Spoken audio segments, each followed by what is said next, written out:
Hello and welcome to the Pulse. Chelsea beat Malmö 1-0 in the Champions League away in Sweden. Our hashtag for tonight or this evening, another day, another win. It's exactly what it was, Abby.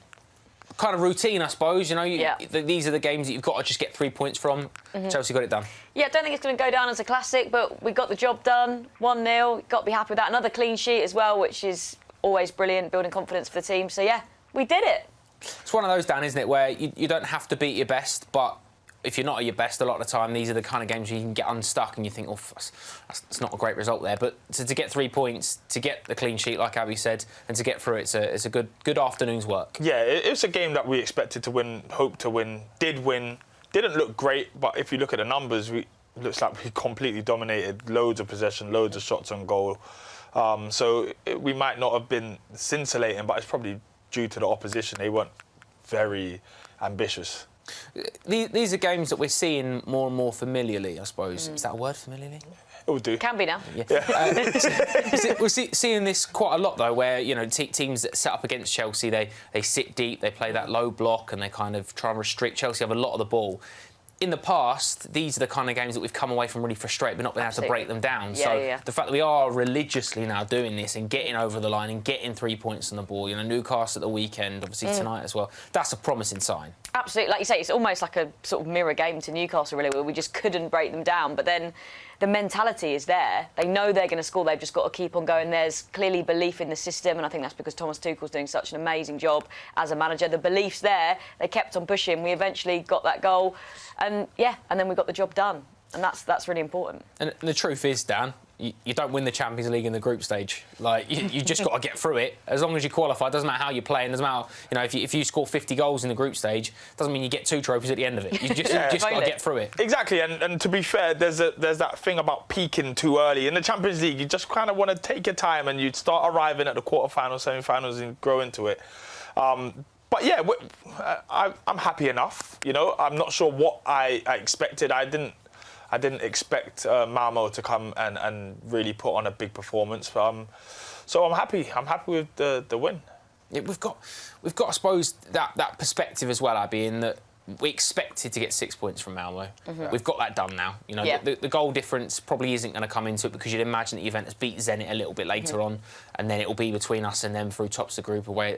They've got to still come here to Stamford Bridge to get a result there. But these are the games where, like we said, performance isn't necessarily needed. No. 3 points are. The performance was good to an extent. You know, the only thing missing, 20+ shots on goal, 11+ on target. I think it is 70% possession. If we'd have beaten 3 or 4 tonight, no one would have bat an eyelid, really. It was just one of those games where they defended very well. Goalkeeper done well when he needed to do, and I suppose Chelsea come away with it happy with the 3 points. Yeah, I think it's just one of those, isn't it? Get the job done. It was amazing to see someone like Pulisic come on, and he looked bright. He was getting stuck in. Another amazing performance from lots of players, and you know, it's just about getting all important minutes for people. Really, we kind of knew the win was going to happen, and it did happen. So yeah, we can walk away happy. Absolutely right. Let's get to the game on social then. It started, like we've already mentioned, I suppose fairly reminiscent of the weekend. Chelsea are once again absolutely dominating Malmö, and yet for some reason just cannot break through. That's from Tom. Typical first half of recent games for Chelsea. Expect a dominating second half full of goals. It's a bit of a trend at the moment, isn't it? Yeah. It does. You could just reversion that hashtag from Mal Chelsea to New Chelsea, couldn't you, from the weekend? They are similar, Dan, but if there is, I suppose, a rhetoric to playing against Chelsea is you can't really match them at their own games. You do have to dig in. Yeah. So, I mean, it's going to be a recurrent theme. We are the superior football inside more often when we play a team. So, I suppose teams are going to come and just try and nick games almost. They're not going to try and play us at our own game. They're going to sit tight. You can't do it for 90 minutes against us. So we've got too much class, too much quality. So usually they'll have a bit of joy in the first half, but by the second half they're just mentally knackered because you've got these players running at you every minute. So yeah, I expect loads more of them throughout the season, if I'm honest. One player that's definitely worn out a few Malmö players in the first half would have been Ruben Loftus-Cheek. Quite a lot of reaction on social media to Ruben, which is brilliant, loving this. Rio Ferdinand wasn't wrong when he was comparing Ruben to Yaya Toure. Yeah. Ruben is an absolute beast in that midfield. Oh, he was having a field day. This is our overreaction tweet of the day, but one that I am absolutely all aboard for. Loftus-Cheek playing like prime Kaká this season. Tuchel really working his magic at the bridge. Now, Kaká's one of my favourite players. I used to love the way that he'd glide past players. But Ruben's got that about him, hasn't he? That Rolls Royce of a player. Left foot, right foot, wriggles out of tight space. He's kind, he's got a nimbleness that usually doesn't come with players of Ruben's height. Yeah, as well, his stature, and and he's obviously a really strong player as well. But he's still so silky with it, isn't it? He's just an amazing player to watch. And he was having a field day tonight. It's like half Yaya, half Kaká. Yeah. You look at it. I mean, in fairness, Kaká has won a Ballon d'Or and a World Cup, I think, so... There's still time. There's still time. There's still time. Come on, Ruben. Bit of legwork we'll put in, but it's so good to have him playing again, Dan. I know we spoke about this at half-time. We could make those comparisons. There's plenty of players you can, because when a player of Ruben Loftus-Cheek's ability is playing at his very top, there's few like him that can match it. Yeah, there's basically none. He's brave on the ball. I keep saying the word bravery, but he did it a couple of times where he's willing to take out 2 midfielders on his own. And if he breaks the lines like he usually does, it just frees up. Usually he's almost spoilt for choice in what passes he should play. But he's able to almost just dart and cut through midfields at will. And I don't know what it's like. He flicks the ball at the very last second, just when you think you can get him, and he's gone, and he's off. So yeah, he's a very, very good player. It's also quite transitional between. Now we're seeing him playing a deeper role, like we see Mateo Kovacic or N'Golo Kanté do that role. He's also affecting the game further forward, like we see Mason Mount picking up the ball from deep and driving with it. So he's kind of got that ability to kind of, I suppose, be the blend between some of the players that perhaps aren't involved. And there's very few players in the world that you can say to someone, I've got 4 different jobs I need you to do today, and I know whatever job I'm going to enlist you to do, you're going to do that to an elite level. That's the thing, isn't it? It's almost like whatever you ask him to do, you know he's going to do it to the best of his ability. And I think we're seeing the absolute best of Ruben now. The levels he was at before his injury, if not better. Like, it's such an exciting time to be watching him, and I can't wait to see where he's at the end of the season, to be honest. It's crazy, isn't it? He's been so good. He's been so good. A lot of chat as well about Callum Hudson-Odoi. Yes. He's been brilliant. I mean, lovely weighted pass from Hudson-Odoi. That superb link up with Havertz. I mean, got the assist for Hakim Ziyech's goal, and it was a really, really nice weight of pass. The little flick that again, the highlights will be up a little bit later on the 5th stand-up, which you can have a look after midnight. But the first touch as well, the little flick, the Havertz pass through, and then, I mean, here, just when Ziyech gets the goal, straight away the first person he goes to is Callum to congratulate him. Well, Callum pretty much made that goal. He's always done it, actually. He's got a brilliant, short and long. He'll come that way, drag a left back all the way over there, and he's just gone miles away. This time he had a lovely little flick with Havertz. And I actually thought he missed the opportunity to play that ball across the goal. I thought he took one extra touch that he didn't need to take. But he managed to get the most perfect pass across the goal. How many of those goals has Ziyech scored? He walks on to gold every single time. But yeah, brilliant from Hudson-Odoi, and that's what you want more of. You want him to scare fullbacks and wing backs. You want him to really have a go. He's a player with so much talent, and it needs to be unlocked. He's someone that we can't allow to not fulfil his potential. His decision-making as well, Abby, is something that I think, because we know how good he is when he's direct and he runs at players and he stands them up and he cuts in, he cuts out, he can go either way. But like Dan said there, he's got the kind of the balance within his game to play the ball early when he needs to. The weight on the pass is perfect. He's not a player that is kind of restricted to being a direct winger. He can be that, but he can also be a creative player that can look up and play a pass. And he's another one that I suppose doesn't get the credit he deserves, probably down to the fact that there's a lot of players within the squad that are doing so well as well, and the fact the fact he's not playing for England has probably meant that he's sheltered a little bit from the limelight. But he's been sensational the last couple of weeks. Oh, he's been absolutely phenomenal, kind of in his best form again. And like you said, sometimes it's like he's cutting inside, sometimes it's amazing crosses. He's just really adding to his game. And I know Thomas Tuchel before in press conferences has said how well he trains, and he's trying to get that player onto the pitch. And I think we're seeing that, especially as you say, with his decision making, that's becoming better and better. And that pass today, lovely. Absolutely, and he's got another man to contest with now, because welcome back to the first team, Christian Pulisic. Quite a lot of people getting involved getting involved. That was like me. Yeah, Harry Potter. I love it. Yeah, love it. That's good. That's good work. Enjoyed that one. That was in response to Mason Mount's tweet about him on Twitter. Pulisic back in Champions League with Chelsea. Let's go.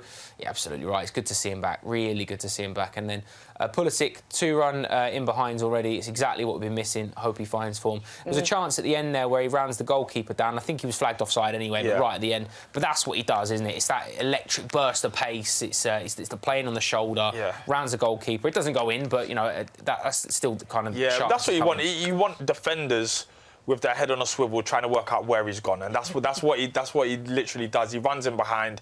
He's a nuisance. And he's electric, you know. He missed the chance, but he's just a little bit rusty. He needed to miss one, innit? He needed to miss one, and now he'll be back. He's been brilliant, Abby. You know, like we kept saying at half time, he's been so good in a Chelsea shirt that I suppose emotionally you just really want him to have a bit of luck because he deserves that. And like Lee Parker said, he's a great person to have around the camp. He's got a brilliant character, very popular figure within the dressing room, very popular with the fans as well. We know how good he can be, and he's just due a bit of luck, isn't he? Yeah, absolutely. That's the thing. As soon as he came on, I was really like rooting for him. I was almost like on my feet, like, come on, Pulisic, and because you know what he's got in the locker, you're just like, you're just willing him to do well, and I'm sure he will. I mean, if that's him just coming back from injury, as we say, you know, a little bit rusty, I think we're going to be all right, you know. Yeah. Absolutely great. And maybe, Dan, we said to Leo earlier about if the international break's come at the wrong time. Maybe it's come at the right time for Christian Pulisic because it's not like we've got 6 games in 20 days now to fit in. We've got Burnley at the weekend and we've got 2 weeks of an international break. I'm not quite sure on if he's selected or if the USA have got games or if he's going to be fit enough for them. But it's a nice sort of ramp up into first team action. And then when we come back and we've got the busy Christmas period, you'd hope then he's going to be fully flying. Yeah, so if you're Tuchel, you're going to want to wrap him in cotton wool and tell the USA manager, no, he's staying here. And getting really ready and getting back in the thick of things with him. And obviously, Tuchel likes the players that stay during international breaks. He sees a lot of them and he usually trusts them on the return to the Premier League. So that'll be a good time to have him. And also we'll hopefully be having Werner and Lukaku at the same time. So it looks like we should, hopefully, fingers crossed, go into the Christmas period with a fully fit squad. Yeah, we're in a very good position. Speaking of squad, our knee-jerk reaction for tonight. Again, it's a little bit tongue-in-cheek, but also I've been doing my maths. Could we have 25 different goal scorers this season? So we've got 17 so far, OK? So we're trying to work out who's not scored, who's in the first-team picture. Ross Barkley's one. Ross Barkley's not scored. Aspie's not scored. Hasn't yet, Aspie's not scored. Malang Sarr. Yeah. Then we're at 20. Saul. 21. Mendy's going to bang one in. Harvey Vale was in the squad tonight. You know, so that puts to 22. Could happen. Potentially, you never know. Have we got any more players that could score? Potentially new signings in January, you never know. Players coming in or out, or you know, we're seeing a lot of players playing very well for the PL2. Players coming back from a loan spell, or you know, we've seen a lot of players in the PL2 that are stepping up. No, he scored, didn't he? He scored the other week. But again, also the fact, you know, we're playing in. Remember, we've got the Club World Cup at the turn of the year. We're still in the Carabao Cup. Fixture build-up's going to be quite a lot. There are going to be some fixtures where potentially we'll see 7, 8, 9, 10 changes even. You know, if players are playing well in the PL2, only takes 2 or 3 of them to step up, and then all of a sudden we're at 25. It would take some doing. It would take some doing. But we could do it. How staggering is that? We're talking about 17 different goal scorers in November. Absolutely amazing. Squad depth. This is it. You know, we have players that will pop up from absolutely anywhere and score. How many do you think then? I'm going to settle. We're 17 now. We're breaking 20. I'm going to go with 20. Yeah, I was going to say 20 seems fair. Could definitely see a few more players having an impact. But I do think we've exhausted our resources here. I mean, even out of those, Barkley, Ruben, and Aspie. Yeah, that's 20. Yeah, that's true. 20. I think. Look, for me, I mean. Aspie will score at some point, and nothing to do with the fact that I pick him for first goal scorer and play predictor every week. Still. Every single week, religiously, just got to be done. But we are talking about a squad now. You know, there are players, and it was a chat that I'm sure a lot of people have had with their friends. But you see teams that have got people that support other teams, and you look at one player in their squad and you go, yeah, but if he gets a big injury, With Chelsea, you don't get that sense. You know, we're missing Romelu Lukaku and Timo Werner. Christian Pulisic's been out for a while, and N'Golo Kanté's been out for a little while. These are all players that walk into pretty much any other side in the league. We don't have that reliance on one player, and it's such a comfortable position to be in. Yeah, I think actually if you look at even Chelsea teams from years gone by, if it was like 1 or 2 crucial players were out, you were a little bit nervous watching the game. You were like, oh, you know, we could get done here today. But with the depth of this squad, it's kind of like, There's not a problem. Yeah. There's probably like 3 players almost for every position. It's a versatile squad. Everyone knows the system, and he's coming in and you know, playing for the shirt. So, yeah, it's just such an amazing thing to witness, really, isn't it? It is. We're in a great position at the moment, and obviously Burnley at the weekend, Dan. You know, there was some rotated players in there today. You know, Reece James and Ben Chilwell, 2 of them that have been on great form that rested tonight. Ruben Loftus-Cheek's an interesting one for me because every time Ruben plays, I find it hard to make a case for him not to be in the team for the next game because he's that good, and he's been that good again. But I suppose Thomas Tuchel will be looking at it. Does certain games suit certain players? Yeah. Burnley's one of those games where it may need something different, but it's also a game that we'd expect to win. Do you think Ruben is the perfect player for that game, or do you think maybe it'll be a... I think he is, but I don't think he'll play it. Burnley is as traditional flat 4-4-2 as it gets. So I'm assuming he will go with a slightly more trusted Mateo Kovacic and Jorginho, but I could be wrong. Do you think he'll go 3-5-2, or do you think he'll stay with a 3 up top? Because you'd imagine that Kai will be one of the 3. We don't quite know. I think he'll go 3. If they've got 4 at the back, I think he'll go 3 and 3. I mean 3-4-3. Just because I think he might want to occupy the fullbacks. If you're going 2 up top against a flat 4. I don't know. I'm not a manager, guys. I still play on a Sunday. Thank God we're not with this squad. I'll be like, I don't know who you're picking. I don't know. I've got a headache. But that's it. Abby. There's so many players you can pick. Even mid-game now, you know, we've got options to change systems from the bench. It's not just personnel that come in and do a straight change. But Kai Havertz has been, I suppose, the one that's looking the most likely to start as a number 9 because it's what he's been occupying the last couple of weeks. But Callum Hudson-Odoi was brilliant tonight. Hakim Ziyech gets the goal. Pulisic comes on. We don't know how far Mason Mount is from being healthy and fit again. Ruben's another one. Kovacic, Kanté, Jorginho, Sal's on the bench. Barkley comes in, makes an impact. There's a case for everyone, isn't there? There really is, isn't there? There really is. Bring them all on.